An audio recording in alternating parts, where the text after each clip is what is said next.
Esselamu aleykum və rəhmətullahi və barakatuh.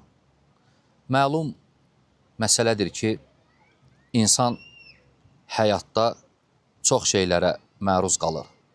Xəstəliklər, gözdəymə, sehir, cadu və s. bu kimi şeylər. Və çıxış yolu axtaranlar müxtəlifdir. İnsanlar fərqli yolların dalınca gedir. Lakin İmam İbn Qeym Rahiməhullah özünü yazdığı Miftah Darüs-Səadə kitabında buyurur ki, bir çox xəstələr şəfa tapırlar bilə tədavi, tədavisiz. Subhanallah. Yəni, özlərini müalicə eləmirlər, dərmanla və s. Şəfa tapırlar tədavi etmədən. Necə? Bidəvətin müstəcəbə. Müstəcəb dua etməklə. Yəni, dua edir, Allah duasını qəbul edir. Bir çox insanlar unudurlar bunu. Dua etməyi. Məruz qalır həyatda çox şeylərə, lakin duadan başqa hər şeyə üst tutur. Allahdan başqa hamının yanına gedir, lakin duanı unudur. Allah subhanahu və teala duasını qəbul etsə, o xəstəlikdən şəfa tapır.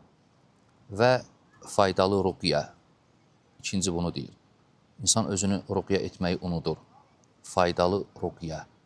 İnsan daima, əziz qardaşlar, özünü ruqyə etməlidir. Ruqyə vallahi, tədavisiz insan ruqyə səbəbi ilə, özünü ruqyə etməsi ilə şəfa tapır.